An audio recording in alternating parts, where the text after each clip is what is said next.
ప్రపంచంలోనే అతిపెద్ద రేడియో టెలిస్కోప్ను 7 దేశాలు కలిసికట్టుగా నిర్మించుకునే దిశగా మొదటి అడుగు పడింది. 30 ఏళ్లుగా దీని నిర్మాణం గురించి ప్రయత్నిస్తున్న సైంటిస్టుల కల నెరవేరితే ప్రపంచానికి ఓ గొప్ప పరికరం అందుబాటులోకి వస్తుంది. దీని ద్వారా ఇప్పుడు ప్రపంచంలో ఉన్న అతిపెద్ద టెలిస్కోపుల కన్నా 10 రెట్ల క్లారిటీతో విశ్వాంతరాలను వీక్షించగలిగే లేదా విశ్వాంతరాల నుంచి వస్తున్న రేడియో తరంగాలను వినగలిగే శక్తి వస్తుంది. అప్పుడు అనేక రహస్యాల గుట్టు విడిపోయే అవకాశం వస్తుంది. నిజానికి మానవాళి టెక్నాలజీ పరంగా రోజురోజుకు అందనంత ఎత్తుకెదుగుతోంది.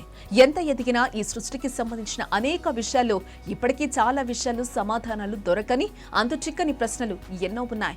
వీటిని ఛేదించేందుకు తాజాగా తయారు కానున్న అతిపెద్ద రేడియో టెలిస్కోప్ నిర్మాణం ప్రారంభమైంది. దాదాపు 30 ఏళ్లుగా దీనిని నిర్మించేందుకు ప్రణాళికలు రచిస్తున్నారు.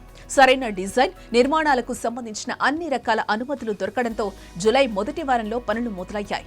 ఈ టెలిస్కోప్ కు ద స్క్వేర్ కిలోమీటర్ అరే అబ్జర్వేటర్ అని పేరు పెట్టారు. షార్ట్ గా SKAO అని పిలుస్తున్నారు పరిశోధకులు. దీని నిర్మాణం అతిపెద్దగా ఉంటుంది. అన్నింటి సమన్వయంతో ఓ పెద్ద రేడియో టెలిస్కోప్ వ్యవస్థ రూపొందుతుంది. ఇందుకోసం 200 అతిపెద్ద డిష్ రిసీవర్లు, 1,30,000 చిన్న యాంటెనాలు అవసరమవుతాయి. నిర్మాణం పూర్తయితే ఇప్పుడున్న టెలిస్కోప్ల కంటే 10 రెట్ల అధిక సామర్థ్యంతో విశ్వాంతరాలను, కాస్మోస్ ను అధ్యయనం చేయడానికి వీలవుతుంది. పరిశోధన ఫలితాలు మొత్తం ప్రపంచానికి అందేలా ఒప్పందాలు జరిగాయి. ఇక దీని పనితనం గురించి కాస్త డెప్త్ గా చూస్తే, ప్రపంచంలోనే అతిపెద్ద వ్యవస్థ కలిగిన ఈ టెలిస్కోప్ 70 మెగాహెర్ట్జ్ల నుంచి 25 గిగాహెర్ట్జ్ల రేడియో ఫ్రీక్వెన్సీ సిగ్నల్స్ ను వినగలదు. దీన్ని 2 ఖండాల్లో నిర్మించాల్సి ఉంటుంది. SKAO మధ్యశ్రేణి వ్యవస్థను దక్షిణాఫ్రికాలోని కరు ఎడారిలో నిర్మిస్తారు. 50 అడుగుల వ్యాసార్థం కలిగిన 197 డిష్లతో తక్కువ శ్రేణి ఫ్రీక్వెన్సీని వినగలిగే వ్యవస్థను ఏర్పాటు చేస్తారు. దాంతో పాటు 1,62,072 యాంటెనాలతో పశ్చిమ ఆస్ట్రేలియాలో మరో వ్యవస్థను ఏర్పాటు చేస్తారు. ఈ టెలిస్కోప్ వ్యవస్థ దాదాపు 50 ఏళ్లు క్రియాశీలకంగా పనిచేయనుంది. SKAO సైన్స్ వర్కింగ్ గ్రూప్ లో 40 దేశాలకు చెందిన 1000 మందికి పైగా శాస్త్రవేత్తలు నిరంతరం పనిచేయనున్నారు.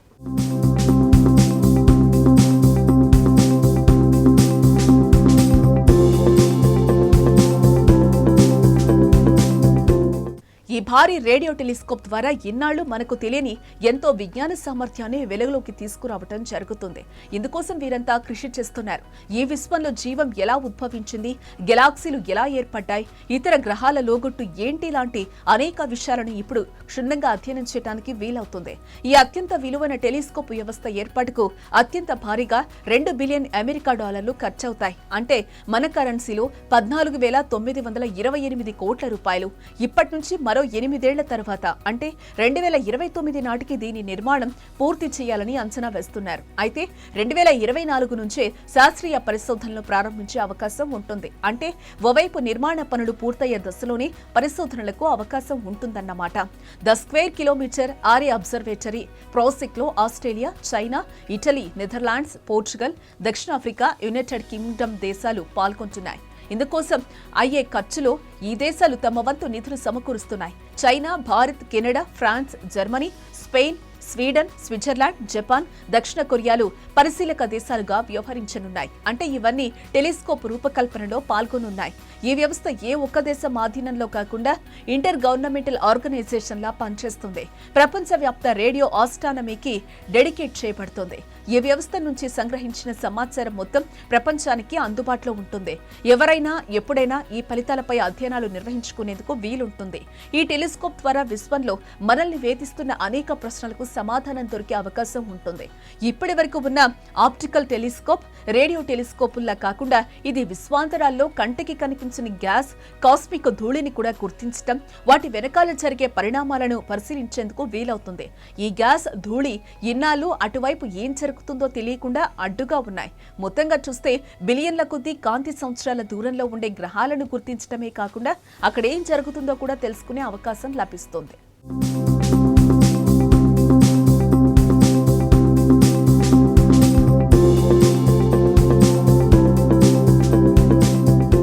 టెలిస్కోప్ అంటే సాధారణ కంటితో చూడ్డానికి సాధ్యం కాని విషయాలను పెద్దగా చేసి చూపించే సాధనం. ఈ పదాన్ని గ్రీకు నుంచి తీసుకోవడం జరిగింది. ఈ పదానికి పరిశీలించి చదవడం అని అర్థం ఉంటుందట. మొట్టమొదటి టెలిస్కోప్ ను 1608వ సంవత్సరంలో డచ్ ఆప్టీషియన్ హన్స్ స్లిప్పర్స్ తయారు చేశారు. అయితే ఆ తర్వాతి సంవత్సరమే అంటే 1609లో ఇటాలియన్ ఆస్ట్రోనమర్ గెలీలియో దానిని అంతరిక్షానికి ఉపయోగపడేలా అభివృద్ధి పరిచారు. దాని ద్వారా అనేక ఖగోళ వింతలు, విశ్వంలో భూమి అస్థిరత్వాన్ని కనిపెట్టారు. అప్పటిదాకా భూమి బల్లపరుపుగా ఉండేదని భావించారు. టెలిస్కోప్ కనిపెట్టిన తర్వాతే గుండ్రంగా ఉందని గుర్తించారు. అయితే ఆ తర్వాత మరెన్నో రకాలైన అతిపెద్ద టెలిస్కోప్లు తయారయ్యాయి.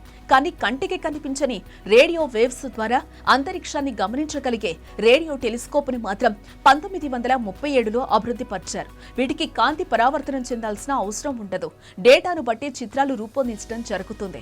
రేడియో టెలిస్కోప్ అంటే ఏంటి, దాంతో అంతరిక్షంలోని ఏ విషయాలను గుర్తించగలమన్న సందేహాలు చాలా మందిలో ఉంటాయి. అవి క్లియర్ చేసే ప్రయత్నం చేద్దాం.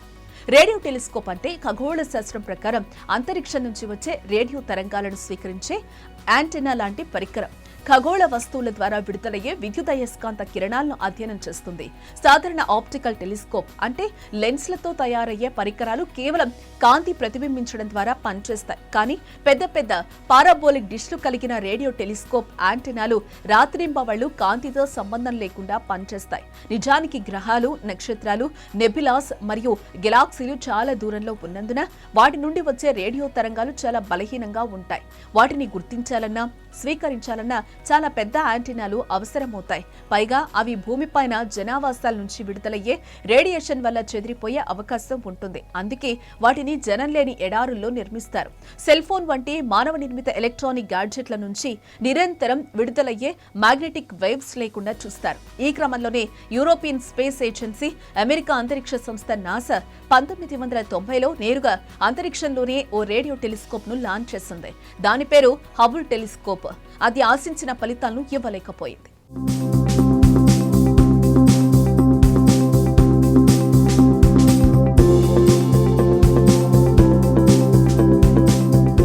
ప్రపంచవ్యాప్తంగా రేడియో టెలిస్కోప్లు నిర్మించడం జరిగింది. కానీ అవి చాలా తక్కువ శక్తి కలిగినవిగా ఉన్నాయి. పైగా దశాబ్దాలుగా భూకంపాలు, పిడుగులు వంటి ప్రమాదాల్లో దెబ్బతింటూ వచ్చాయి. 1963లో పోర్టోరికాలో నిర్మించబడిన ఆర్సిబో టెలిస్కోప్ ప్రపంచంలో రెండవ అతిపెద్ద సింగిల్ డిష్ రేడియో టెలిస్కోప్ గా గుర్తించారు. ఇది గత సంవత్సరం డిసెంబర్ నెలలో కుప్పకూలిపోయింది. దీని ద్వారా గ్రహాలు, భూమి వైపు దూసుకువచ్చే గ్రహ శకలాలు, అంతరిక్షాన్ని నిరంతరం పరిశీలించేందుకు వీలయ్యేది. దశాబ్దాలుగా చాలా కొత్త విషయాలు ఈ సెంటర్లోని సైంటిస్టులు గుర్తించారు. ఎక్సో ప్లానెట్లు, మిల్లీసెకండ్ పల్సార్ సంకేతాలు కూడా ఇక్కడే గుర్తించారు. ఆ సంకేతాలు ఏ నక్షత్రం నుంచి బుద్ధిజీవులు పంపించారా, లేక ప్లాజ్మా లాంటి వాటి నుంచి వచ్చే రేడియేషన్ కారణంగా వచ్చినవా అన్న విషయాలను పరిశోధించడం జరిగింది. ప్రస్తుతం నిర్మించనున్న భారీ రేడియో టెలిస్కోప్ ద్వారా విశ్వం ఆవిర్భావం గురించి, నక్షత్రాల పుట్టుక, గెలాక్సీ లైఫ్ సైకిల్ తెలుసుకునే అవకాశం ఉంటుంది.